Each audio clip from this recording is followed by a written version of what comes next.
ఏడాది సస్పెన్షన్ కు సంబంధించి వైసీపీ ఎమ్మెల్యే రోజాకు సుప్రీంకోర్టులో చుక్కెదురైంది. ఆమె పిటిషన్పై విచారణ జరిపిన అత్యున్నత ధర్మాసనం కీలక వ్యాఖ్యలు చేసింది. అటు ప్రభుత్వానికి ఇటు ప్రతిపక్షాలకు కూడా మొండి పట్టుదలకు పోకుండా సమస్యను సామరస్యపూర్వకంగా పరిష్కరించుకోవాలని సూచించింది. ఇదే సమయంలో శాసనసభకు సర్వాధికారాలు ఉంటాయంటూ మరో కీలక వ్యాఖ్య కూడా చేసింది సుప్రీంకోర్టు. అలాగే సభకు క్షమాపణ చెప్పాలని రోజాకు ఆమె సారిని పరిగణలోకి తీసుకోవాలని అసెంబ్లీకి సూచించింది. అనుభవలేమి అపార్థాల వల్లే ఇలాంటి సమస్యలు వస్తున్నాయని అభిప్రాయపడిన ధర్మాసనం ఇలాంటి సమయంలో రాష్ట్ర అభివృద్ధికి సహకరించుకోవాలని సూచించింది. విచారణను రేపటికి వాయిదా వేసింది కోర్టు.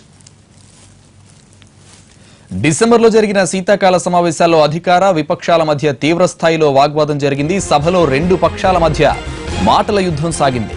తమకు మాట్లాడే అవకాశం ఇవ్వడం లేదంటూ ప్రతిపక్ష సభ్యులు పోడియాన్ని ముట్టడించారు. అదే సమయంలో టీడీపీ ఎమ్మెల్యే అనిత వారిని విమర్శించారు. అందుకు వైసీపీ ఎమ్మెల్యేలు రోజా, జ్యోతుల నెహ్రూ, కొడాలి నాని, భూమా నాగిరెడ్డిలు ప్రతి విమర్శలు చేశారనేది ఆరోపణలు. ఓ దశలో రోజా మరింత ముందుకెళ్లి అనితతో పాటు సీఎం చంద్రబాబు మీద కూడా అనుచిత వ్యాఖ్యలు చేశారని ప్రభుత్వం ఆరోపించింది. దీనిపై చర్చించిన హౌస్ రోజాను ఏడాది పాటు సస్పెండ్ చేసింది.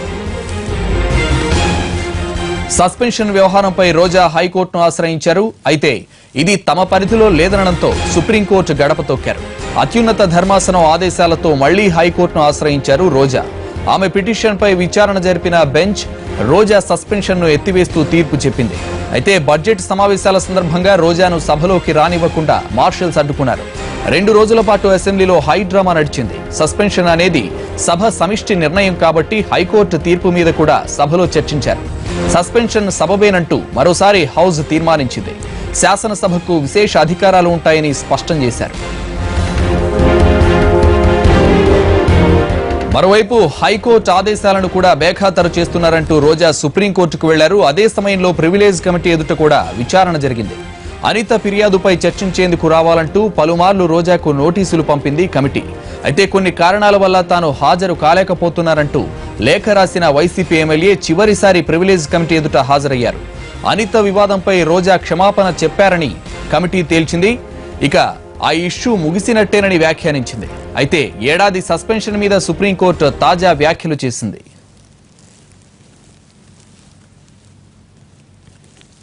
సుప్రీంకోర్టు వ్యాఖ్యలపై స్పందించారు రోజా. తనపై వచ్చిన ఆరోపణలకు వివరణ ఇచ్చేందుకు తాను సిద్ధంగా ఉన్నట్లు చెప్పారు. అయితే తనను ప్లాన్ ప్రకారం ఇబ్బందులకు గురి చేస్తున్నారని ఆరోపించారు. అధికార పార్టీ అసెంబ్లీలో తమను రెచ్చగొడుతూనే ఉందని, అది సరికాదని అభిప్రాయపడ్డారు. రాష్ట్రాన్ని అభివృద్ధి చేసుకునేందుకు శాసనసభలో అర్థవంతమైన చర్చ జరగాలని అభిప్రాయపడిన ఆమె ప్రజా సమస్యలు ప్రస్తావించేందుకు ప్రతిపక్షాలకు ఎక్కువ అవకాశం ఇవ్వాలని కోరారు. అందరం కలిసి రాష్ట్ర అభివృద్ధి కోసం కృషి చేయాలని కోరారు రోజా.